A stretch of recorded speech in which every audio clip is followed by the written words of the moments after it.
இரட்சகருமாகிய ஆண்டவராகிய இயேசு கிறிஸ்துவின் நாமத்தில் இந்த மாலை கூடி வந்திருக்கிற உங்களை ஒரு அன்போடு கூட வாழ்த்தி வரவேற்கிறேன்.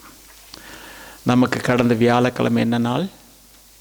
இயேசு பரமேறி போனார். அப்போ அதை தொடர்ந்து வர்ற செய்தி எப்படி இருக்கணும்? பரமேறி போகிறத பற்றி தான் இருக்கணும். ஏன்னா நம்முடைய அந்த இது பழகிருச்சு. ஈஸ்டர்னால் இதுதான், இயேசு பிறந்தா இதுதான் இல்லையா?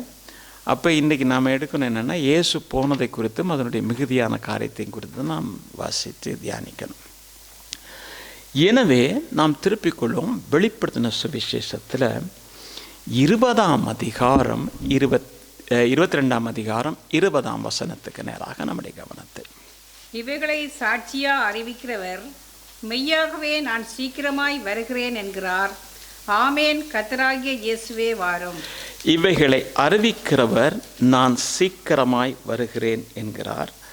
ஆமேன். கர்த்தாவே வாரும். அருமையான கர்த்தருடைய பிள்ளை, அன்பான தேவ ஜனமே, நாம் இந்த வார்த்தைகளை தியானிக்கிறதும் இந்த வார்த்தைகளை பேசுகிறதும் நம்முடைய வழக்கத்திலே ஒன்று போல் ஆனது. அப்படி தானே? இயேசு வர்றாருன்னு நான் பிறக்கிற நேரத்துலேருந்து கேட்டிருக்கிறேன். இன்னும் வரவே இல்லை. ஆனால் வேதம் அதற்கு பதில் சொல்லுகிறது. பேதுரு விதமாக சொல்லுகிறார், அவர் வருவார் என்கிற வாக்குத்தத்தம் எங்கே என்று கேட்குறீங்க. ஆனால் வாக்குத்தத்தத்தை குறித்து அவர் தாமதமாக இராமல் ஒருவரும் கெட்டுப்போகக்கூடாது என்பதற்காக நீடிய பொறுமை உள்ளவராக இருக்கிறார் என்று வேதத்திலே நாம் பார்க்கிறோம். 1 பேதுரு 2 பேதுரு 3ஆம் அதிகாரத்தில்.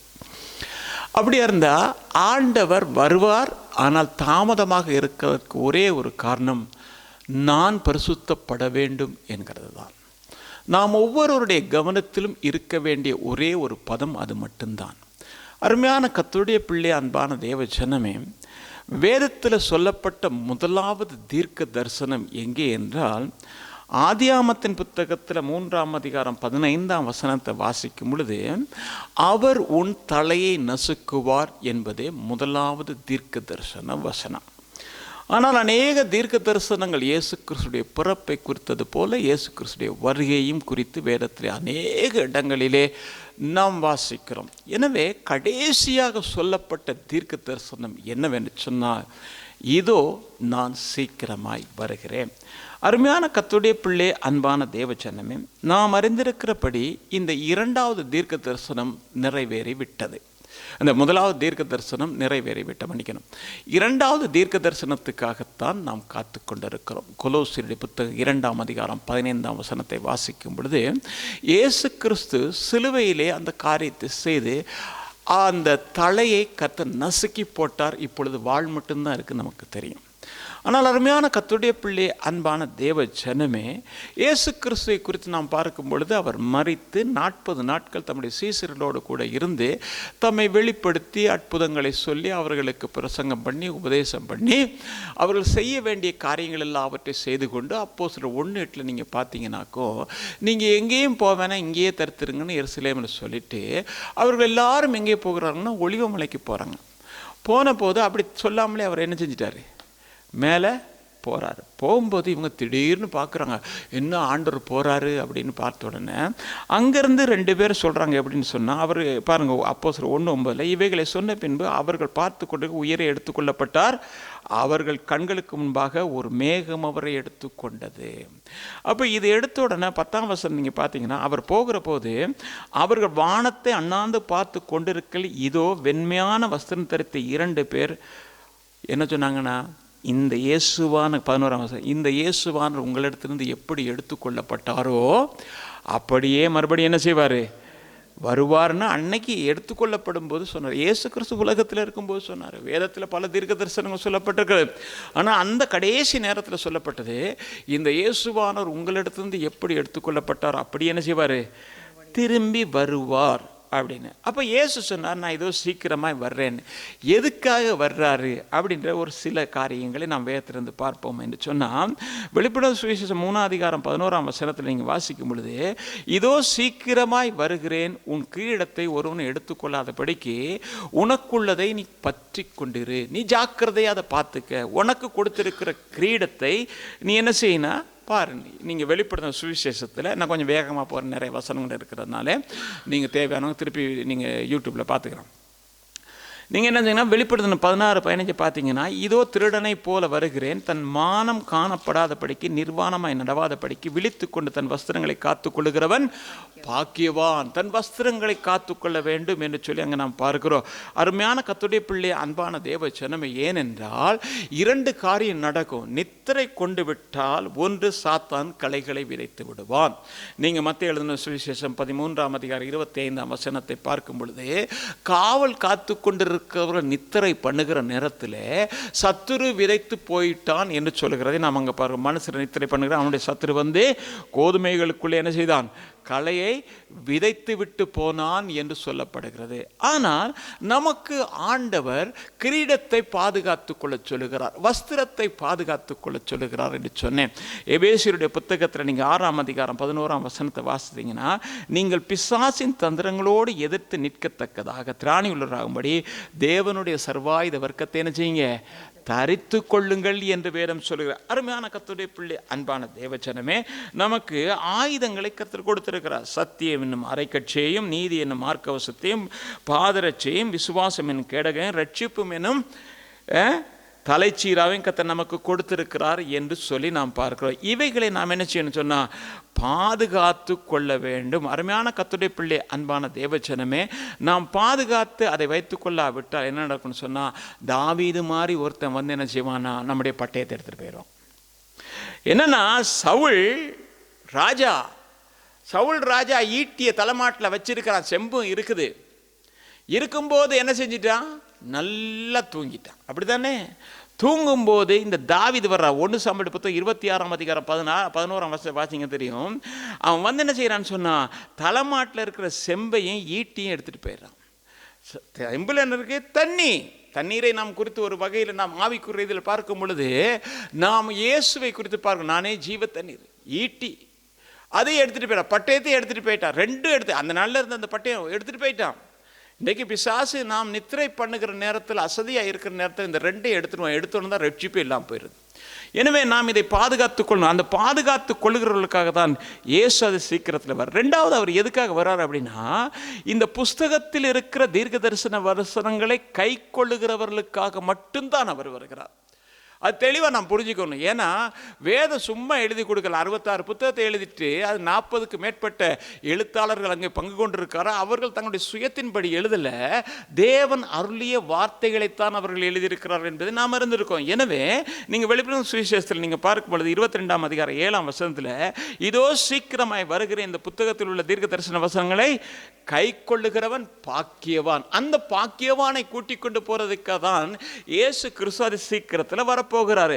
அப்படியா இருந்தால் இந்த தீர்க்க தரிசன வசனங்களை குறித்து வெளிப்படுத்தின சுவிசேஷம் 1:3 நாம் வாசிக்கும் பொழுது அங்கே தெளிவாக போட்டிருக்கோம்னா, 1வது கேட்கிறவர்கள், 2வது வாசிக்கிறவர்கள், 3வது கை கொள்ளு. அப்படிதான் ஒழுங்கின்படி அவர் போட்டிருக்காரு.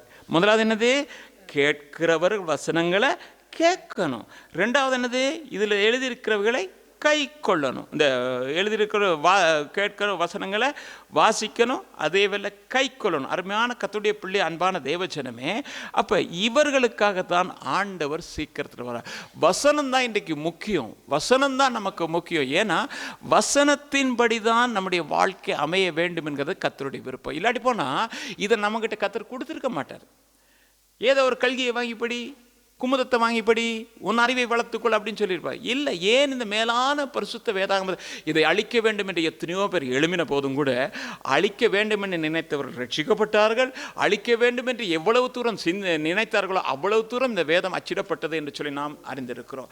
எனவே கர்த்தருடைய வசனத்தை நாம் என்ன செய்யணும் சொன்னால், கேட்கிறவர்கள், வாசிக்கிறவர்கள், அதை கை கொள்ளுகிறவர்களாய் நாம் காணப்படும். அருமையான கர்த்தருடைய பிள்ளை, அன்பான தேவஜனமே, அப்போ 1வது வர்றாரு, கிரீடத்தை, வஸ்திரத்தை பாதுகாத்து கொண்டு ஆயத்தமாய் இருக்கிறவர்களுக்காக வருகிறார். 2வது அவருடைய வசனத்தை கை கொள்ளுகிறவர்களுக்காக வருகிறார். 3வது எதுக்காக வருகிறார் அப்படின்னு சொன்னால், வெளிப்படுத்தின சுவிசேஷம் 22:12 வாசிக்கும் பொழுது அவனுடைய கிரியைகளுக்கு தக்க பலனை கொடுக்கும்படியாக வருகிறார். இந்த உலகத்தில் கிரியைகளுக்கு தக்கதான பலன் இருக்கோ இல்லையோ நமக்கு தெரியாது. ஆனால் இயேசு வரும்போது ஒவ்வொரு கர்த்தருடைய பிள்ளையினுடைய கிரியைகளுக்கு தக்கதான பலனை அவர் கொடுப்பார். அருமையான கர்த்தருடைய பிள்ளை, அன்பான தேவஜனமே, நீங்க பார்க்கும் பொழுது எப்படின்னு சொன்னா, ஆண்டவர் மத்தேயு எழுதின சுவிசேஷம் 25ஆம் அதிகாரத்தில் 33ஆம் வசனத்தை வாசிக்கும் பொழுது செம்மறி ஆடுகள் வெள்ளாடுகள் என்று 2 பிரிவாக பிரிக்கிறார். அப்படி தானே? ஒன்று செம்மறி ஆடுகள், வெள்ளை ஆடுகள். அப்படி இப்படி போட்டிருக்கலாமே, ஏன் செம்மறி புலிகள் வெள்ளை சிங்கங்கள்னு போட்டிருக்கா? அப்படியா போட்டிருக்கு? 2 ஆடு தான், இது ஆடு தான், அது ஆடு தான். இந்த 2 ஆட்டுக்குள்ள வித்தியாசம் என்ன அப்படின்றத அந்த அதிகாரத்தில் நாம் பார்க்கும் பொழுது தெரியும். ஆண்டு அந்த கிரியைகள்லாம் சொல்லியிருக்காரு. தெரியாடி போனால் நம்ம வீட்டில் போயிட்டு என்ன செய்யணும், கேட்டு அதை வாசிக்கணும். நம்ம முதல்ல பார்த்தது போல் வீட்டில் போய் வாசிக்கணும். எப்படின்னா மற்ற 25ஆம் அதிகாரம் முதல் வசனத்தில் கன்னிகையிலிருந்து அதுக்கு பிறகு தாளந்துகள் இப்படி எல்லாம் வருது. எனவே ஆண்டு சொல்கிறாரு, இதில் 2 விதமாக பிரிக்கிறார். 2 ஆடு தான். 2 ஆட்டுக்குள்ள வித்தியாசம் என்ன அப்படின்னா, ஒரு ஆடு செம்மறி ஆடு, ஒரு ஆடு வெள்ளாடு. இந்த வெள்ளாட்டுடைய நிலைமை எப்படின்னா, இருந்த வாக்கில் தலையை அப்படி தூக்கி ஒரு ஆட்டை நாட்டிட்டு என்ன செய்யணும்னு சொன்னால், எங்கே இலை இருக்கோ அந்த இடத்துல போய் தனியாக மேயும். பார்த்துருக்கீங்களா? வெள்ளாடு பார்த்துருக்கீங்கன்னா? ஆடு வளர்த்துருந்தா தெரியும். ஆடு வளர்க்கவே பார்த்துருக்கணும். 2ல் ஏதாவது ஒன்று இருக்கணும் இல்லையா? போய் என்ன செய்யும், அது கூட்டமாக போய் இருக்கா, தனியாக போயிட்டு தலையை இப்படி ஒரு ஆட்டு வாழை டிக்கின்னு 2 ஆட்டாட்டும். அது சின்ன வாழை 2 ஆட்டு ஆட்டிட்டு என்ன செய்யும், அங்கே தனியாக இருந்து மேயும். அப்போ என்ன செய்யும், ஓனாய் வந்து சொல்லும், இதை விட அங்கே இன்னொரு மேய்ச்சல், நல்ல மேய்ச்சல் இருக்குது வா அப்படின்னா, அது தெரியாமல் அங்கே போயிடும். போனால் என்னாகும், ஓனாய்க்கு நல்ல ஒரு சாப்பாடாக அமையும். அது ஒரு பக்கம். ஆனால் அப்போ இந்த செம்மறி ஆட்டுக்குள்ளே என்ன இருக்குது அப்படின்னா, செம்மறி ஆடுகளை பார்த்தீங்கன்னா பவுஞ்சா ஒன்றுக்கு ஒன்று தலையை போட்டுக்கிட்டு இடிச்சுக்கிட்டே போகும். பார்த்துருக்கீங்களா? அதுக்கு ஒன்றுக்குன்னா ஒன்று, உனக்குன்னா எனக்கு, நீ உனக்குன்னா எனக்கு. அதுதான் யார்? செம்மறி ஆடு. அப்போ ஆண்டவர் 2ஐயும் பிரிக்கிறார். பிரித்து இது வலது பக்கத்தில் வந்து நில்லுங்க, இவங்க இடது பக்கத்தில் நில்லுங்க அப்படின்னா, வலது பக்கத்தில் இருக்கிறது யார் அப்படின்னா செம்மறி ஆடுகள். அந்த செம்மறி ஆடுகளுடைய கிரியைகளை கர்த்தர் பார்க்கிறாரு. அது ஒன்றுக்கொன்று இருந்து அந்த கிரியைகளை செய்கிறதுனால சொல்றாரு, உலகம் உண்டானதுக்கு முன்னதாகவே உங்களுக்கு ஆயத்தப்பட்டிருக்கிற இடத்துக்கு போங்க. நீங்கள் வேதத்தில் பார்த்தீங்கன்னா 25ஆம் அதிகாரம் 34ஆம் வசனத்தில் போட்டிருக்கு, ராஜா தமது வலது பக்கத்து நிற்பவர்களை பார்த்து, வாருங்கள் என் பிதாவினாலே ஆசீர்வதிக்கப்பட்டவன். அவங்க தான் ஆசீர்வதிக்கப்பட்டவங்க. அவர்களுக்கு கிரியின் பலன் எப்படின்னா, உலகம் உண்டாகிறதுக்கு முன்பதாகவே உங்களுக்கென்று நீங்கள் நல்ல கிரியல் செய்கிறவர்களுக்காக நான் ஒரு இடத்தை ஆயத்தப்படுத்துகிறேன், அந்த இடத்துக்கு வாருங்க. நாம் எல்லாம் நல்ல கிரிகள் செய்கிறோம். ஸ்தோத்திரம். அருமையான கர்த்தருடைய பிள்ளை, அன்பான தேவஜனமே, அப்போ அடுத்தது கர்த்தர் எதற்காக வருகிறார்? ஒன்று, கிரீடத்தை பாதுகாத்து வஸ்திரத்தை பாதுகாத்துக் கொள்வது. 2வது, வசனத்திற்காக வருகிறார். 3வது, கிரியைகளுக்காக வருகிறார். 4வது, எபேசியர் 5ஆம் அதிகாரம் 27ஆம் வசனத்தை நாம் வாசிக்கும் பொழுது, கரை திரை பிழையற்ற மகிமை உள்ள ஒரு சபையை தமக்கு முன்பதாக கொண்டு போய் நிறுத்தும்படியாக என் ஆண்டவர் இந்த பூமிக்கு வருகிறார். அப்படித்தானே? கரை திரை பிழையற்ற மகிமை உள்ள ஒரு சபை. அந்த சபைக்காகத்தான் ஜீவனே கொடுத்தார். அருமையான கர்த்தருடைய பிள்ளை, அன்பான தேவச்சனமே, அப்போ இந்த நிலை எவ்வளவு தூரம் இருக்குது. அந்த சபை எடுத்துக்கொள்ள வரும் பொழுது 10 மாதமாகுமா 20 மாதமாகுமா இல்லை. வேதத்தில் நாம் பார்க்கும் பொழுது பார்க்கிறோம், மத்தேயு 24ஆம் அதிகாரம் 27ஆம் வசனத்தில், மின்னல் ஒரு திசை தொடங்கி அடுத்த திசையில் போய் முடிகிறது கேட்டல என்ன, வந்தாச்சு போயாச்சு. இருக்கிறவர்கள் பார்த்து போய்விட்டார்கள். நம்ம சபைக்கு வந்தவங்க போகிறாங்க. அங்கே யாரு? ஒரு கூட்டம் பறந்து போகும், இன்னொரு கூட்டம் பார்த்து கொண்டிருக்கும். நாம் பறந்து போகிறவர்களா பார்த்து கொண்டிருப்பவர்களா அன்று தெரியும். நாம் ஆயத்தப்படுவோம் என்றால் நாம் பறந்து போவோம், இல்லை என்றால் நாம் பார்த்து கொண்டிருப்போம். அருமையான கர்த்தருடைய பிள்ளை, அன்பான தேவஜனமே, அப்படியா இருந்தா இந்த ஆயத்த நிலையை குறித்து அப்போஸ்தலனாகிய பவுல் இப்படி ஒரு காரியத்தை சொல்லுகிறதை பார்க்கிறோம். 1 தெசலோனிக்கேயுடைய புத்தகத்தில் 3ஆம் அதிகாரம் 13ஆம் வசனத்தை வாசிக்கும் பொழுது, இவ்விதமாய் நம்முடைய கர்த்தராகிய இயேசு கிறிஸ்து தமது பரிசுத்தவான்கள் அனைவரோடும் கூட வரும்போது நீங்கள் நம்முடைய பிதாவாகிய தேவனுக்கு முன்பாக பிழையற்ற பரிசுத்தமுள்ளவர்களாய் இருக்கும்படி உங்கள் இருதயங்களை ஸ்திரப்படுத்துவாராக. அப்ப அவர் வரும்போது பிழையற்ற பரிசுத்தவான்களாக இருக்க வேண்டுமானால் நம்முடைய இருதயமானது ஸ்திரப்படுத்தப்பட்டதாக இருக்கணும். அப்படித்தான வசனம் சொல்லுகிறது. அப்படியானால் வேதத்தில் இன்னொரு பகுதியில் சொல்லப்படுகிற ஒரு வார்த்தை என்னவென்று சொன்னால், இருதயமே எல்லாவற்றுக்கும் மகா கேடு உள்ளது என்று சொல்லப்படும். எனவே இந்த இருதயம் பரிசுத்தமாக இருக்கணும், பிழையற்றதாக இருக்கணும். அருமையான கர்த்தருடைய பிள்ளை, அப்படிப்பட்டவர்களுக்காகத்தான் என் ஆண்டவர் இந்த இடத்துல வருகிறார், இந்த உலகத்துக்கு வர்றாரு. அந்த பரிசுத்தமாக்கப்பட்டு இருதயத்தை ஸ்திரப்படுத்தினவர்களை கூட்டிக் கொண்டு போகத்தான் வருவார். பின்னால் நம்ம கொஞ்சம் பார்ப்போம். அதை குறித்து பவுல் சொல்லும்போது சொல்றார், 1 தெசலோனிக்கேயர் 4:15-16 வசனங்கள் வாசிக்கும் பொழுது, ஏனெனில் கர்த்தர் தாமே ஆரவாரத்தோடும் பிரதான தூதனுடைய சத்தத்தோடும் தேவ எக்காலத்தோடும் வானத்திலிருந்து இறங்கி வருவார். அப்பொழுது கிறிஸ்துவுக்குள் மரித்தவர்கள் முதலாவது எழுந்திருப்பார்கள். பின்பு உயிரோடு இருக்கும் நாமும் கர்த்தருக்கு எதிர்கொண்டு போக மேகங்கள் மேல் அவரோடு கூட ஆகாயத்தில் எடுத்துக்கொள்ளப்பட்டு இவ்விதமாய் எப்போதும் கர்த்தரோடு கூட இருப்போம். இருதயம் ஸ்திரப்பட்டு பரிசுத்தப்படுத்தப்பட்டவர்கள் அவர் வரும்போது இவர்கள் எதிர்கொண்டு போவார்கள். அவர்களை அழைத்து கொண்டு என் ஆண்டவர் போவார். அவங்க எல்லாம் கிரீடத்தை கையில் வச்சுட்டு இருக்கவங்க, வஸ்திரத்தை கையில் வச்சுட்டு இருக்கவங்க, வசனத்தின்படி ஜீவித்தவங்க, அவங்களோட பிரயாசத்தை இந்த உலகத்தில் அவங்க என்னென்ன செய்யணுமோ கர்த்தர் கற்றுக் கொடுத்த அத்தனையும் செய்கிறவங்க, அவர்களை கூட்டிக் கொண்டு போவதான் ஆண்டவர். இல்லாட்டி போனால் இதெல்லாம் எழுதி வச்சிருக்க மாட்டார். சும்மா வாசிக்கிறது இருக்கு வேதனை, அதுக்கு பிறகு காட்டுறேன். அப்போ இதெல்லாத்தையும் என்ன செய்யறாரு, ஆண்டவர் கூட்டிட்டு போறார். அருமையான கர்த்தருடைய பிள்ளை, அன்பான தேவஜனமே, அப்ப இந்த சபையானது இருதயம் ஸ்திரப்படவும் பிழையற்றதுமாக இருக்க வேண்டுமானால் அதற்காகத்தான் ஆண்டவர் என்ன செய்தார்னா உலகத்திலே ஊழியர்களை ஏற்படுத்தினார். ஏன் சும்மா ஏற்படுத்தல, ஏதோ 4 பேரை கூப்பிட்டு வச்சு ஒரு சபையை நடத்திக்கிட்டு இருன்றதுக்காக கூப்பிடல. ஆண்டவர் எதற்காக கூப்பிட்டார் என்று வேதம் சொல்லுகிறதைத்தான் நான் எடுத்து காட்ட விரும்புகிறேன். அருமையான கர்த்தருடைய பிள்ளை, அன்பான தேவஜனமே, நீங்க பார்ப்பீங்கன்னு சொன்னா, யார் எத்தியோப்பிய ராஜஸ்திரியுடைய கண்டேகா என்பவளுடைய மந்திரி, அவன் போறான். எங்க போறான்? எருசலேமுக்கு போறான். தொழுதுகிட்டு அவன் வர்றான். வரும்பொழுது அவன் வர்ற வழியில் ஏதோ ஒன்றை பார்த்துட்டு வரல. இப்போ சாதாரணமாக சபைகளுக்கு போகிறவர்கள் அல்லது போனால் ஆராதனைகளுக்கு போகிறவர்கள், கூட்டங்களுக்கு போகிறவங்க எல்லாம் என்ன செய்வாங்கன்னா, கூட்டம் முடிச்சுட்டு வீட்டுக்கு போகும்போது 4-5 பேர் சேர்ந்து போகிறாங்க இல்லையா, போகும்போது பேசிக்கிட்டு போவாங்க. பாருங்கள் இன்றைக்கி அந்த வார்த்தையை பார்த்தீங்களா, ஆண்டோடைய வார்த்தை எவ்வளோ அற்புதமாக இருந்தது, எவ்வளோ மகிமையாக இருந்தது அப்படின்னு பேசிட்டு போவாங்க தானே. வேறு எதுவும் பேச மாட்டேன், இதுதான் பேசிட்டு போவாங்க. எப்படி இன்னைக்கு சபையில் கொடுத்த வார்த்தையில் அந்த மகிமையான வார்த்தையை பார்த்தீங்களா, நாம் எப்படி ஆயத்தமாகணும், இப்படி எல்லாம் பேசிட்டு போவாங்க.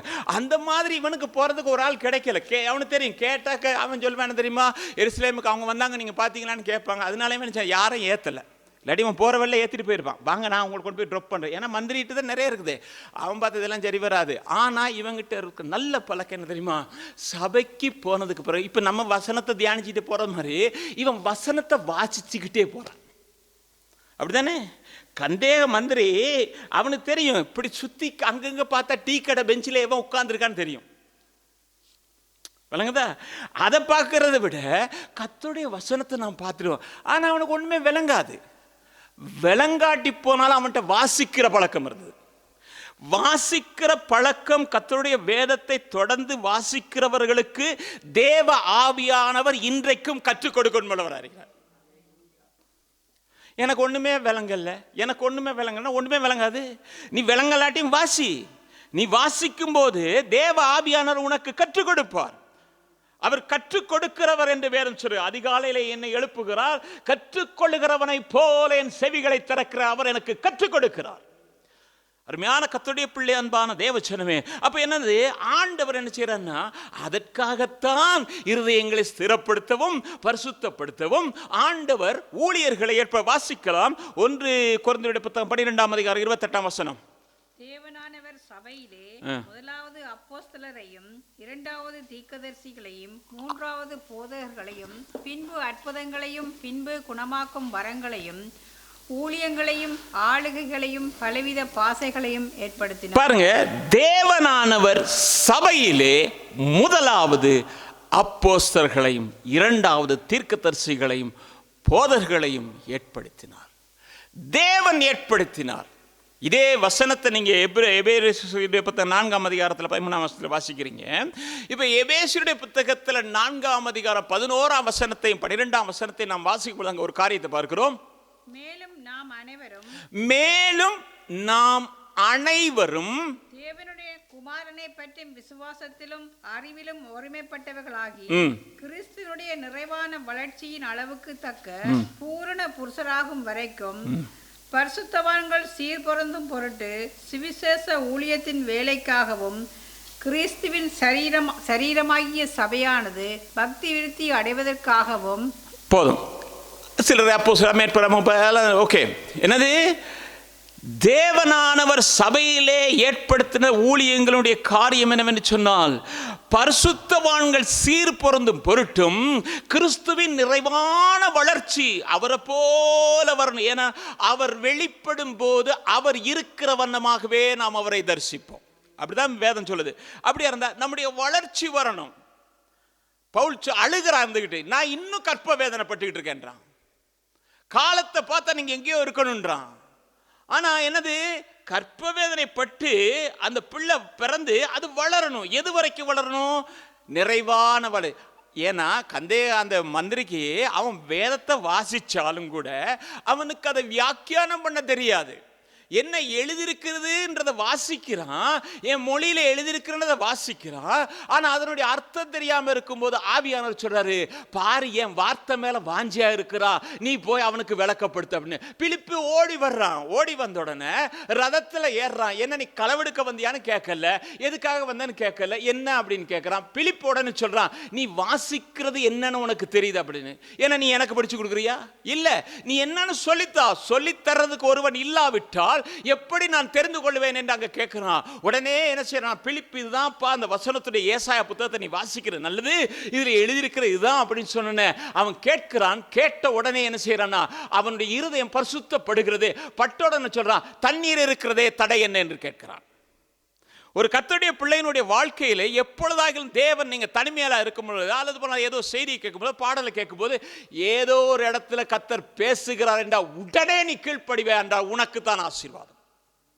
இல்ல நாளைக்கு பார்ப்போம், நாளன்னைக்கு பார்ப்போம், வருஷம் முதல்ல பார்ப்போம், மாசம் முதல்ல பார்ப்போம், அப்படித்தானே தீர்மானம் எடுக்கிறது. நாங்கள்ல தமிழர்கள் கூடுதலா எப்படின்னா வருஷம் பிறந்தோன்னு அன்னைக்கு ஒரு தீர்மானம், மாசம் பிறந்தோன்னு ஒரு தீர்மானம், அதுக்கு பிறகு 2வது நாள் அந்த தீர்மானம் முடிஞ்சு போகும். ஆனா தீர்மானம் என்ன? உடனே நிறைவேற்றணும். நாளை என்பது நமக்கு சொந்தமானது அல்ல. இன்றுதான் ரட்சணிய நாள். இன்றைக்கு தான் நாம் மனம் திரும்பணும். இன்றைக்கு தான் கிருபை இருக்கிறது. அருமையான கர்த்தருடைய பிள்ளை, அன்பான தேவஜனமே, அப்ப என்ன செய்ய? விளக்கப்படுத்தணும்னா உடனே ஞானது. அப்ப என்னது? ஆண்டவர் பரிசுத்தவான்கள் சீர் பொருந்து பொருட்டு சிலரை அப்போஸ்தலராக தேர்ந்தெடுத்தார். எதற்காக என்றால் நாம் கிறிஸ்துவனுடைய நிறைவான வளர்ச்சிக்கு வளர்றது. அதுக்குத்தான் ஊழியர்களை கொடுத்தாரு. அப்படியா இருந்தா ஊழியக்கார வேலை என்ன அப்படின்னா, முதலாவது நீங்க வாசிங்க 1 கொரிந்தியர் புத்தகம் 3ஆம் அதிகாரம் 9ஆம் வசனம். நாங்கள் தேவனுக்கு உடன் வேலையாட்களாய் இருக்கிறோம், நீங்கள் தேவனுடைய பண்ணையும் தேவனுடைய மாளிகையுமாய் இருக்கிறீர்கள். என்னது போட்டிருக்கு? நீங்கள் தேவனுக்கு உடன் வேலையாட்களும் இருக்கிறோம். நாங்கள் என்னது? தேவனுக்கு உடன் வேலையாட்களுமாய் இருக்கிறோம். நீங்கள் தேவனுடைய பண்ணையும் தேவனுடைய மாளிகையுமாய் இருக்கிறீர்கள். நாங்க தேவனுக்கு ஊழியத்துக்காக உடன் வேலையாட்களாய் இருக்கிறோம். நீங்கள் பண்ணையாகவும் தேவனுடைய மாளிகையுமாய் இருக்கிறீர்கள் என்று சொல்லப்பட்டிருக்கிறது. அப்படியா இருந்தா இந்த பண்ணை எதை குறிக்கிறது என்று சொன்னால் மந்தையை குறிக்கிறது. தேவனுடைய மந்தையை குறிக்கிறது. மந்தையெல்லாம் சேர்ற இடத்துல தானே பண்ண. அப்படியா இருந்தா மந்தையை குறிக்கிறது. நீங்க வேதத்தில் பார்க்கும் பொழுது யோவான் எழுதின சுவிசேஷம் 10ஆம் அதிகாரத்தில் நானே நல்ல மேய்ப்பன் எல்லாம் சொல்லிட்டு வர்றாரு. வந்துட்டு நீங்க 16ஆம் வசனத்தை வாசிக்கும் பொழுது, அப்பொழுது ஒரே மந்தையும் ஒரே மேய்ப்பனுமாய் இருப்பார். தொழுவத்தில் இருக்கிற ஆடெல்லாம் தேவனுடைய சத்தத்துக்கு செவி கொடுக்க, மேய்ப்பனுடைய சத்தத்துக்கு செவி கொடுக்கிறதை பார்த்து சொல்றாரு, அந்த மந்தைக்கு ஒரே ஒரு மேய்ப்பன், கர்த்தராகிய இயேசு கிறிஸ்து மேய்ப்பன். ஆனால் கர்த்தராகிய இயேசு கிறிஸ்து இந்த உலகத்தில் தம்முடைய ஊழியக்காரரை கொண்டு செய்ய வேண்டியதை அவர்களுக்கு கற்றுக் கொடுத்தார். அதன்படி செய்யுங்கள் என்று சொல்லிக் கொடுத்தார். அவர்கள் எப்படி இருக்க வேண்டும் என்று சொன்னால் நீங்க பார்ப்பீங்கன்னாக்கும் 1 பேதுருடைய புத்தகத்தில் 5ஆம் அதிகாரம் 2ஆம் வசனம் இல்லையா? 1 பேதுரு 5:2, உங்களிடத்தில் உள்ள தேவனுடைய மந்தையை நீங்கள் மேய்த்து கட்டாயமாய் அல்ல மனப்பூர்வமாயும், அடுத்து என்ன போட்டிருக்கு? அவலட்சணமான ஆதாயத்திற்கும் அல்ல, உற்சாக மனதோடு கூட உங்க மந்தையை நீங்க மேய்க்கணும். ஏதோ ஆதாயத்தை பார்த்து நாம வாழ்றது இல்லை. ஊழியக்காரனுடைய வாழ்க்கை அப்படிப்பட்டதாக அமையக்கூடாது. ஊழியக்காரன் தேவனுக்கு உடன் ஊழியக்காரனாய் இருக்கிறவன், ஊழியம் செய்கிறவன் கர்த்தருக்கு ஏற்ற காரியத்தை சொல்லணும், கர்த்தருக்கு ஏற்ற காரியத்தை பேசணும். ஏனென்றால் ஒவ்வொரு ஊழியனுடைய வாயிலும் கர்த்தருடைய வார்த்தையை தான் எதிர்பார்க்கிறார் என்று மல்கியாவில் பார்க்கிறீங்க. ஆசாரியருடைய உதடுகள் அறிவை காக்க வேண்டும், அதில் என்ன செய்வாங்க? கர்த்தருடைய வார்த்தையை தேடுவார்கள். அருமையான கர்த்தருடைய பிள்ளை, அன்பான தேவஜனமே, அவலட்சணமான ஏதோ ஒரு தேவைக்காக ஊழியம் அல்ல. ஊழியம் என்கிறது நமக்கு கடமையும் அல்ல, அது நம்மை தெரிந்து கொண்டதற்காக நாம் ஆண்டவருக்கு பாராட்டுகிற அன்பு. ஒரு மேய்ப்பனுடைய நிலைமை எப்படிப்பட்டதாக இருக்க வேண்டும் என்றால், லூக்கா எழுதின நற்செய்தி 2ஆம் அதிகாரம் 8ஆம் வசனம் சொல்லுகிறது, அந்த மேய்ப்பர்கள் என்ன செய்தார்களாம்? வயல் வெளியிலே தங்கி தங்கள் மந்தையை காத்து கொண்டிருந்தார்கள். வயல் என்கிறது ஆவிக்குரிய ரீதியிலே நாம் பார்க்கும் பொழுது சபையை காட்டுகிறது. சபையில் இருக்கிற மந்தைகளை காத்து கொண்டிருக்க வேண்டியது மேய்ப்பனுடைய வேலை. எப்ப? ராத்திரியிலே அவன் உட்கார்ந்து இருக்கிறான். அப்படித்தானே போட்டிருக்கு, ராத்திரியிலே தங்கள் மந்தைகளை காத்து. ஏன்னா ராத்திரிலேயே என்ன மிருகம் வருதோ, எப்படி எடுத்துட்டு போதோ அப்படின்னு நினைச்சான், அதை பார்த்துக்கிட்டே இருக்கிறான். அதுதான் மேய்ப்பனுடைய வேலை. மேய்ப்பனான ஒரு யாக்கோபை விதமாக சொல்லுகிறான். எப்படின்னா, பகலிலே வெயிலும் இரவிலே குளிரும் என்னை பட்சித்தது, நித்திரை என் கண்களுக்கு தூரமாயிருந்தது. இவ்விதமாய் என்ன செய்தேன் என்றால் பாடுபட்டேன். ஒரு மேய்ப்பனுடைய வேலை என்ன தெரியுமா? ஒரு மந்தை குறித்த கரிசனையோடு இருக்கணும். யாரு? மேய்ப்பனுடைய சத்தத்துக்கு கீழ்ப்படுகிற ஒவ்வொரு மந்தையை குறித்தும் அவன் கரிசனை உள்ளவனாக இருக்கணும். ஒரு தேவையை சொன்னா, ஏன் நாம நைட்ல ஜெபிக்கிறோம், காலையில எந்திரிச்சு ஜெபிக்கிறோம் தெரியுமா? ஏன்னா அது எங்கள் மேல் விழுந்த ஒரு கடமை. காலையில் 4 மணிக்கு எந்திரிச்சு 2 பேரும் உட்கார்ந்து ஜெபிக்கும் போது நான் சொல்லுவேன், சத்தம் கூட போட இயலாது, ஆனால் மெல்லமாக ஜெபிக்கும் போது நாம இந்நாளுக்காக ஜெபம் பண்ணுவோம். அந்த நேரம் எழும்ப இயலாது. சில நேரங்களில் மேல் சரியான கஷ்டமா இருக்கும். ஆனால் நான் பார்ப்பேன், இல்லை இல்லை இல்லை எழும்பிடணும். நான் எழும்பி போனோம், கொஞ்சம் நேரத்தில் அவங்க வருவாங்க. 2 பேரும் 4 மணிக்கு ஜெபம் பண்ணும்போது என்ன, இந்த நாளுக்காக ஜெபம் பண்ணுவோம். ஏன்? அது எங்க கடமை. காலையில் ஒவ்வொரு பேரா சொல்லி ஜெபம் கடமை. மந்தையை காக்கிறதுக்காக தான் நாங்கள் இருக்கிறோம். எனவே தான் எபிரேயருடைய புத்தகத்தில் 13ஆம் அதிகாரத்தில் 17ஆம் வசனத்தில், உங்களை நடத்துகிறவர்கள் உங்கள் ஆத்துமாக்களுக்கு உத்தரவாதிகளாய் இருக்கிறபடினாலே அவர்கள் எப்படி இருக்கணுமா? எப்படி இருக்கணும்? பணர் விழித்திருக்கிறபடியா அவர்கள் துக்கத்தோடு அல்ல சந்தோஷத்தோடு அதை செய்யும்படிக்கு அவர்களுக்கு என்ன செய்யுங்க?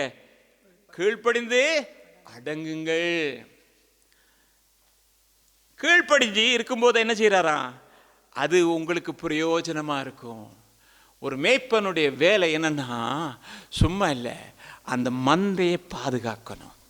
மந்தைக்காக தன் ஜீவனை கொடுக்கிறதுக்கு சரியான ஒரு மனுஷனா இருக்கணும். அருமையான கர்த்தருடைய பிள்ளை, அன்பான தேவஜனமே, அடுத்தது அந்த மேய்ப்பனுடைய இன்னொரு வேலை என்ன தெரியுமா? மேய்ச்சலை கொடுக்கணும். நல்ல மேய்ச்சலை. கர்த்தரின் மேய்ப்பராக இருக்கார், நான் தாச்சி, அவர் என்ன செய்கிறாரு? புல்லுள்ள இடங்களில் கொண்டு போகிற அப்படின்னு என்னது? மேய்ச்சலை காட்டணும். நல்ல மேய்ச்சலை கொடுக்கணும். என்னது? அது எப்படி வரணும்? புஷ்டியாக வரணும். நீங்கள் இந்த மாதிரி விட்டமின்லாம் அதை சொல்கிறது இல்லை, வேத வசனத்தினாலே புஷ்டியாய் நீங்கள் மாற வேண்டும். அதானே மேய்ப்பண்ட வேலை. வேதத்தில் இருக்க அங்கங்கே இருக்க ஏதாவது தேடிக்கிடி ஏதாவது சொல்லி என்னச்சிரா, இப்படியெல்லாம் நாம் வாழணும் அப்படின்ற அந்த தைரியத்தையும் பலத்தையும் கொடுக்கத்தக்கதான வார்த்தைகளை கொடுக்குறான். அப்போ புஷ்டியாக இல்லாட்டி போனால் என்னது? அது மெலிஞ்சு போயிருக்கும். யாக்கோபுடைய ஆட்டை பார்த்தீங்கன்னா கொளுத்துருக்கும். லாபாவுடைய ஆட்டை பார்த்தீங்கன்னா எப்படி இருக்கும்? ஏன்னா அதுக்கு சாப்பாடு போடுறதில்லை. அப்படி தானே போட்டிருக்கு. அதுக்கு சரியான சாப்பாடு. இவன் தான் ஆட்டுக்கு நல்ல சாப்பாடு போடுறதுனால எல்லா சபை இருந்தாலும் இந்த சபையில் இருக்கிற அத்தனையும் கொளுத்திருக்கணும். நல்ல வார்த்தையில் திடப்பட்டதாக இருக்கணும். 4 சுவிசேஷத்தை வச்சு பிரச்சனை பண்ணுறதில்லை. வேதத்தில் எதெல்லாம் இருக்குதோ அதெல்லாம் எவ்வளவு தூரம் கொண்டாந்து கொடுக்கணுமோ அவ்வளவு தூரம் கொண்டாந்து கொடுத்து உங்களை புஷ்டியாக்குறதா எங்கள் வேலை. அதுக்காக தான் பிரயாசப்படுறோம், அதுக்காக தான் பாடுபடுகிறோம், அதற்காக தான் எங்களுடைய ஜீவனை அர்ப்பணித்திருக்கிறோம். இல்லாட்டி காலில் இருந்துச்சு ஏதாவது ஒன்று தேடி போட்டு டக்கு டக்கு டக்குன்னு எழுதிட்டு வர்றதில்ல. சனிக்கிழமை ராத்திரி என்னதான் கஷ்டம் இருந்தாலும் கூட, எவ்வளவு வேலைகள் இருந்தாலும் சரி, எப்படி இருந்தாலும் சரி, நாளைக்கு பிள்ளைகளுக்கு என்ன கொண்டு போகிறது, எப்படி அவர்களுக்கு எந்த விட்டமினை கொடுக்கிறது, எந்த அந்த கிருமி நாசினி இல்லை அவங்க பாதுகாக்கிறதுக்கு எந்த கிருமி நாசினி கொடுக்குறது, இப்படியெல்லாம் பார்த்து பார்த்து பார்த்து தான் தேவ சமூகத்தில் வந்து நிற்கிறோம். எனக்கு ஒரு சந்தோஷம் என்னன்னா, சில நேரங்களில் நம்ம சபையில் அநேகர் சொல்லியிருக்காங்க, பாஸ்டர் இங்கே வந்ததுக்கு பிறகு சத்தியத்தில் நாங்கள் வளர்ந்தோம் என்று ஒரு சகோதரி சொன்னாங்க. அதை விட மேலான எதுவுமே எனக்கு இல்லை. நாங்கள் இலங்கையில் இருந்தோம், ஊழியம் செஞ்சோம், எல்லாம் செஞ்சோம். ஆனால் இங்கே வந்ததுக்கு பிறகு சத்தியம் என்ன என்பதை நாங்கள் அறிந்து கொண்டோம். அப்படி எத்தனையோ பேர் சாட்சி இருக்காங்க. அதுக்காக நான் பெருமைப்படல. ஆனால் கர்த்தர் இவ்விதமாக இந்த அடிமையும் எடுத்து பாவித்திருக்கிறார் என்பதை நினைக்கும் போது சந்தோஷப்படுகிறேன். அருமையான கர்த்தருடைய பிள்ளை, அன்பான தேவச்சனமே, அப்போ என்னது, அவன் தண்ணீர் கொடுக்குறான். எது தண்ணீர்? கிறிஸ்துவை காட்டுகிறது. அப்போ மேய்ப்பனுடைய வேலை என்னச்சுன்னா, நல்ல புஷ்டியை கொடுக்கணும். கொடுத்தா அது என்ன செய்யணும், தேவனுடைய வார்த்தை எப்படிப்பட்டதான், மருந்தாக இருக்கிறது. அப்படி தானே போட்டிருக்கு கர்த்தருடைய வார்த்தை. நீதிமொழியில் இருக்கா, அவருடைய வார்த்தை எப்படி மருந்து, உடலுக்குள்ளாம் மருந்து, அது ஆரோக்கியம். அது உள்ளே போனோன்னே வியாதியெல்லாம் குணப்படுத்துது, தேவைகளை சந்திக்குது. கர்த்தருடைய வார்த்தை என்ன செய்யணும், பெரிய பெரிய காரியங்கள் எல்லாம் என்ன செய்து. அருமையான கர்த்தருடைய பிள்ளை, அன்பான தேவச்சனமே, இதுக்காக தான் மேய்ப்பன் கூட. சில நேரங்களில் வேதத்தில் நாம் சில நேரங்களில் சில வசனங்களை சொல்லும்போது அந்த நேரம் நொந்து வந்திருக்கும் அந்த ஆடு, அது பண்ண வேதனையோடு வந்திருக்கும். அதுக்கு அந்த நேரம் அந்த வார்த்தை போகும்போது சொல்லும், ஆண்டவர் எனக்கு இன்றைக்கி ஒரு வார்த்தையை தந்தார், அதை நான் விசுவாசித்தேன், அதை நான் நினச்சேன், அதை ஜெபம் பண்ணேன், கர்த்தர் எனக்கு வாய்க்க செய்தார். அந்த வார்த்தையை கொடுக்குறதுக்கு தான் இந்த பாடலாம்.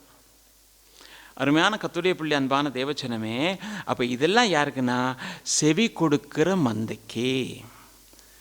அப்போ மந்தையோட நிப்பாட்டாம பவுல் தொடர்ந்து எழுதுகிறான். எப்படி என்றால், நீங்கள் மந்தையும் என்னது, அடுத்தது ஏதாவது இருந்துட்டு போகட்டும், என்னது, கிறிஸ்துனுடைய மாளிகையுமாய் இருக்க. 1 கொரிந்தியர் 3 அதிகாரம் 9ஆம் வசனத்தை எல்லாரும் எடுப்போமா?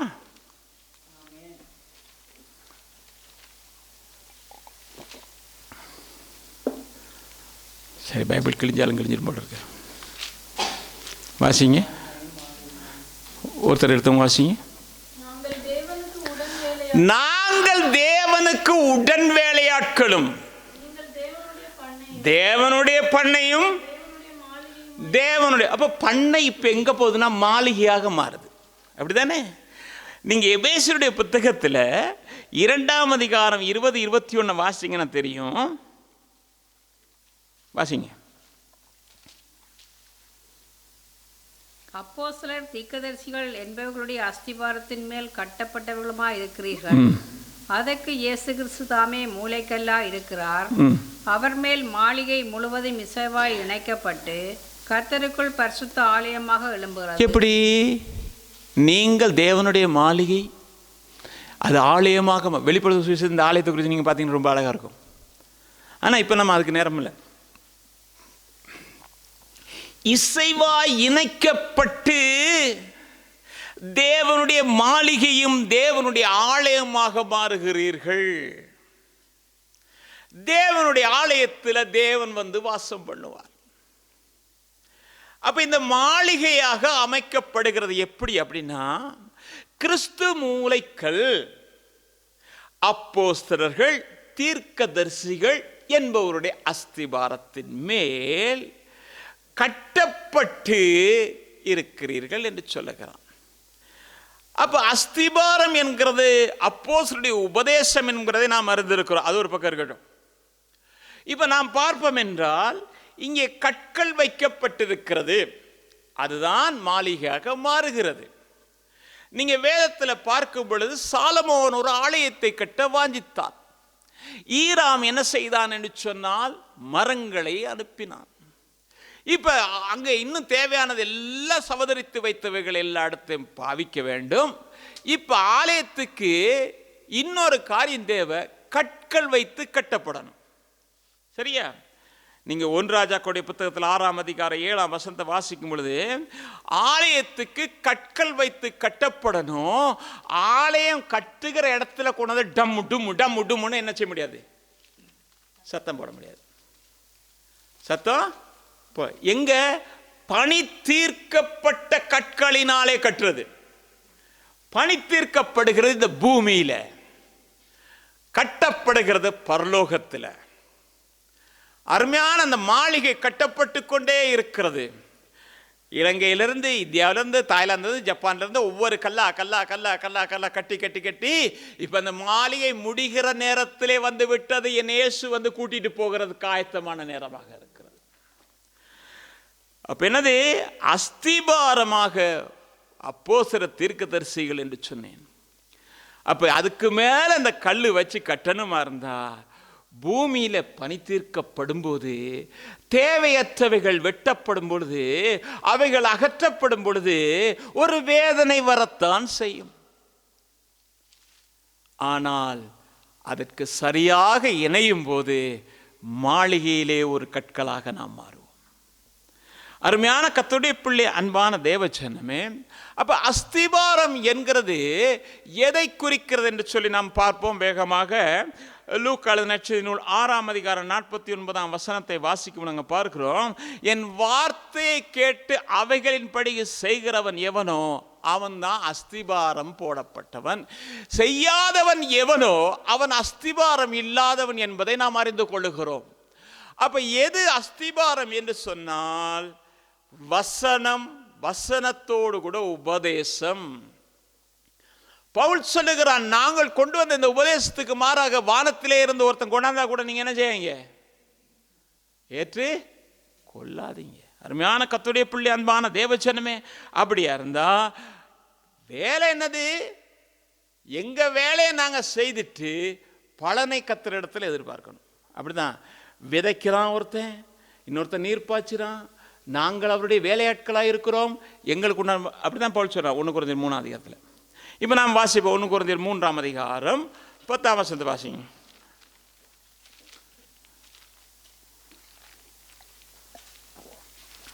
வாசிங்க. எனக்கு அளிக்கப்பட்ட தேவ கிருபையின்படியே, எனக்கு அளிக்கப்பட்ட தேவ கிருபையின்படியே புத்தியுள்ள சிற்பாசாரியாரை போல, புத்தியுள்ள சிற்பாசாரியை போல அஸ்திபாரம் போட்டேன். அஸ்திபாரம் போட்டேன். வேறொருவன் அதன் மேல் கட்டுகிறான். அவனவன் தான் அதன் மேல் இன்ன விதமாய் கட்டுகிறான் என்று பார்க்க கடவன். சரி, இப்ப என்னது? புத்தி உள்ள சிற்பாசாரியை போல நான் என்ன செஞ்சேன்? அஸ்திபாரம் போட்டேன். அதுக்கு மேலே கல்லை வைக்கிறாங்க, மண்ணை வைக்கிறாங்க, தங்கத்தை வைக்கிறாங்க, அப்படியெல்லாம் போட்டுக்கிட்டு இருக்கான். இப்போ நீங்கள் மேலே பார்த்தீங்கன்னா 8ஆம் வசனத்தை வாசிக்கும் பொழுது அங்கே என்ன போட்டிருக்குன்னா, 3ஆம் அதிகாரம் 8ஆம் வசனத்தில், மேலும் நடுகிறவனும் நீர் பாய்ச்சுகிறவனும் ஒன்றாய் இருக்கிறார்கள், அவனவன் தன் தன் வேலைக்கு தக்கதாய் கூலியை பெறுவான். என்னது? அஸ்திபாரம் போடுறவன், தண்ணி ஊத்துறவன், அதுக்கு உண்டான கூலியை நீங்கள் பார்த்தீங்கன்னாக்கும் எல்லாத்தையும் வச்சு அக்கினி பரிசோதிக்கும் போது வெந்து போனதுக்கு பிறகு அவன் தன் கூலியை பெற்றுக்குவான். எவன் வசனத்தை கொடுத்து சரியா கொடுத்தானோ அந்த கூலி அவனுக்கு இருக்கு. அப்ப நடுகிறவன் என்ன செய்கிறான்? நீர் பாய்ச்சுகிறவன் என்ன செய்கிறான்னா அவனுடைய கூலியை அவன் பெறுகிறான். அருமையான கர்த்தருடைய பிள்ளை, அன்பான தேவஜனமே, அப்படியா இருந்தா நாம் இந்த நடுகிறவனை குறித்து பார்க்கும் பொழுது வேதத்தில் அருமையான ஒரு ஊமையை கர்த்தர் சொன்னார். நீங்க வேதத்தில் பார்த்தீங்கன்னா அநேக ஊமைகளை சொன்னார். அதுல ஒரு ஊமை என்னன்னா, மாட்கழுவு சுவிசேஷத்தில் 4ஆம் அதிகாரம் 3ஆம் வசனத்தை வாசிங்க. கேளுங்கள், விதைக்கிறவன் ஒருவன் விதைக்க புறப்பட்டான். என்னது? எப்படி போட்டிருக்கு? என்னது? அதுதான் இருக்கு. முதல்ல கேளுங்க. என்னது? கேளுங்க. விதைக்கிறதுக்கு ஒருவன் புறப்பட்டு போனான். அப்ப விதை என்ன அப்படின்னா, இயேசு கிறிஸ்து சொன்னார் சீஷர்களுக்கு, இந்த விதையினுடைய இது என்னன்னா, விதைக்கிறவன் விதைக்க போனா அது என்ன விதைச்சானா? வசனத்தை விதைச்சான்னு 14ஆம் வசனம். அப்ப என்னது? விதை வசனம். அருமையான கர்த்தருடைய பிள்ளை, அன்பான தேவஜனமே, இதுல என்ன நன்மை, வசனத்தில் என்ன நன்மை காணப்படுகிறது, அதுல என்ன தன்மை இருக்கிறது என்பதை நாம் அறிந்து கொள்ளணும்.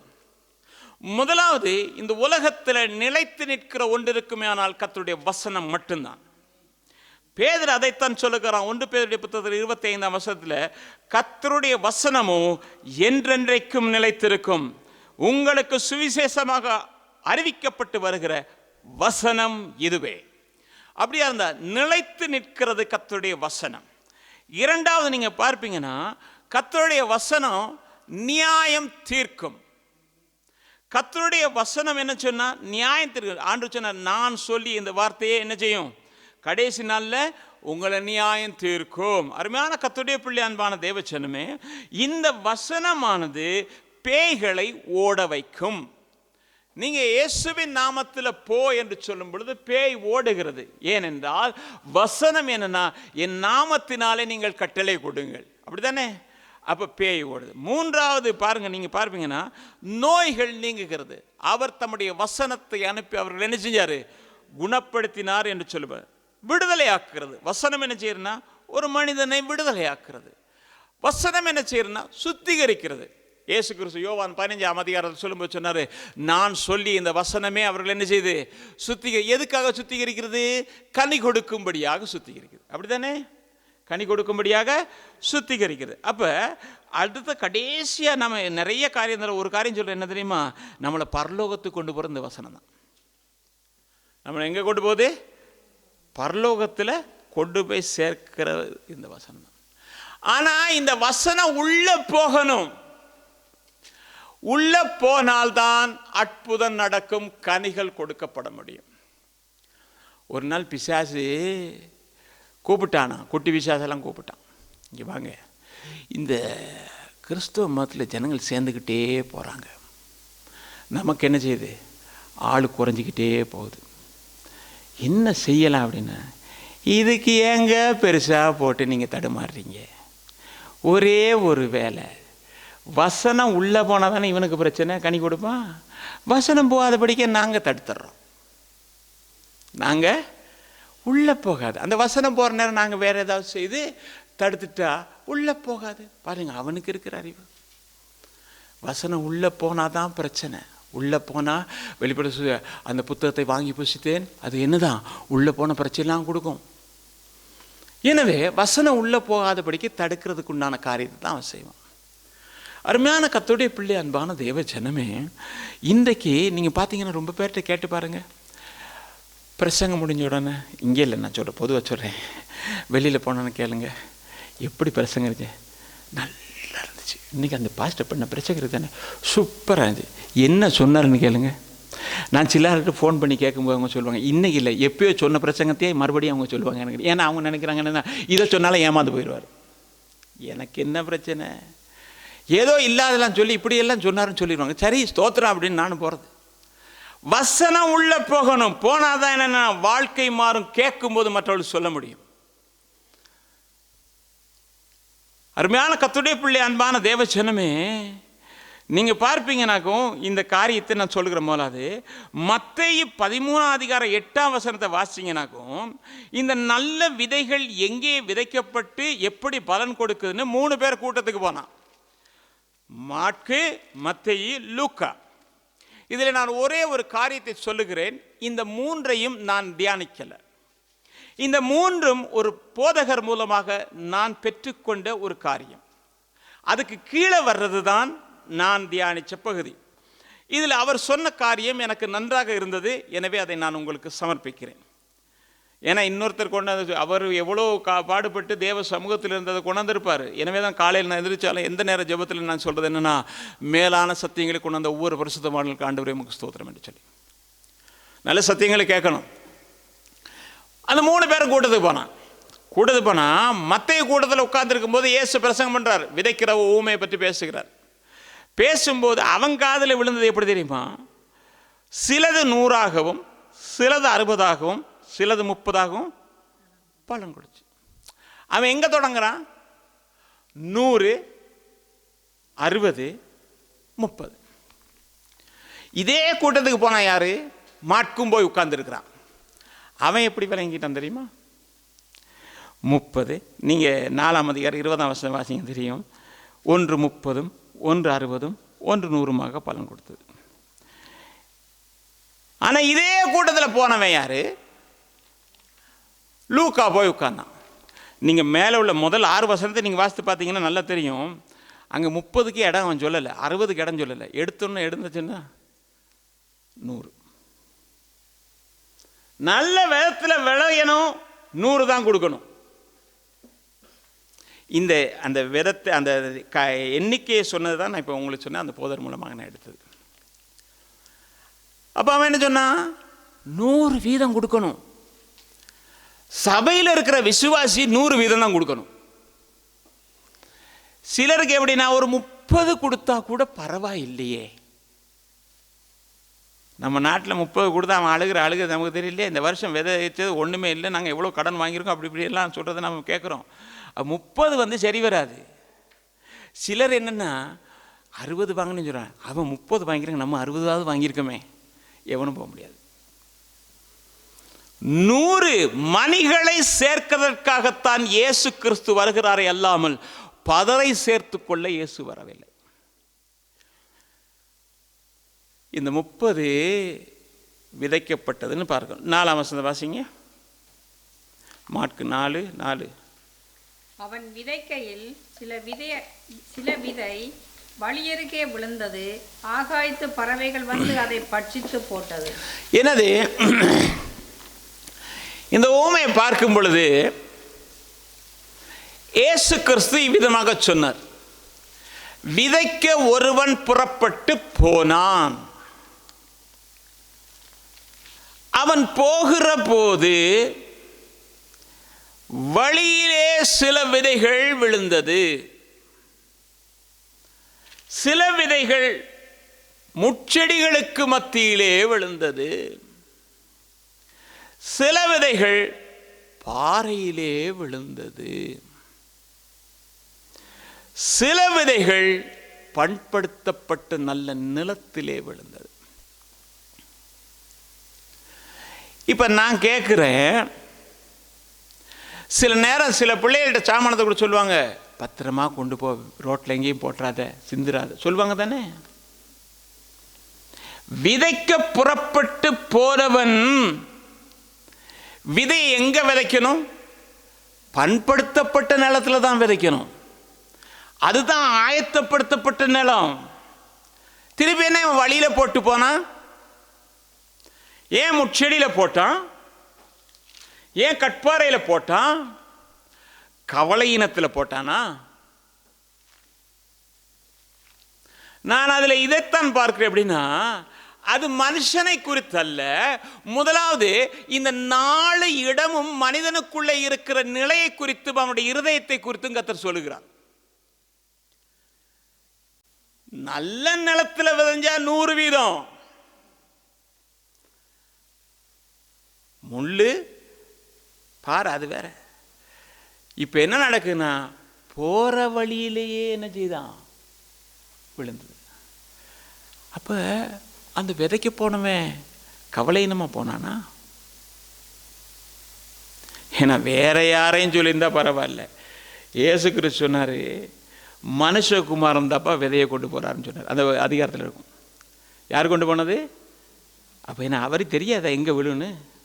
அப்படியா இருந்தா மனிதனுக்குள்ளே இருக்கிற இருதயத்தின் நிலைகளையும் அவனுடைய வாழ்க்கையும் குறித்து தான் ஆண்டவர் சொல்றாரு. வழியருகே விழுந்த உடனே பறவைகள் தின்று விடுகிறது என்று சொன்னால், விழுந்த வசனம் உள்ளே போறதுக்கு முதல்ல பிசாசு எடுத்துட்டு போயிடறான். வசனம் உள்ள போறதுக்கு முதல்ல அங்க போய் நல்ல நிலத்துல விதைக்கிற கடையிலே இது என்ன பிசாசு கொண்டு போயாச்சு. எனவேதான் எப்போதும் கர்த்தருடைய பிள்ளைகள் கர்த்தருடைய வசனத்துக்கு பயந்து நடுங்கி வசனத்தை ஏற்றுக்கொள்ளத்தக்கதாக எப்பொழுது நம்முடைய செவிகளை திறந்திருந்தால் அந்த வசனம் உள்ளே போனால், உள்ளே போகிற வசனம் 100 வீதமாக பலன் கொடுக்கும். நான் ஒன்றும் சொல்ல, வேதம் சொல்லுகிறது தான் சொல்லுகிறேன். அப்படி வேத வசனம் சொல்லுகிறபடியே பலன் கொடுக்கிறவர்களைத்தான் என் ஆண்டவர் அது சீக்கிரத்திலே வந்து கூட்டிக் கொண்டு போக போகிறார் என்று நான் நினைக்கிறேன்.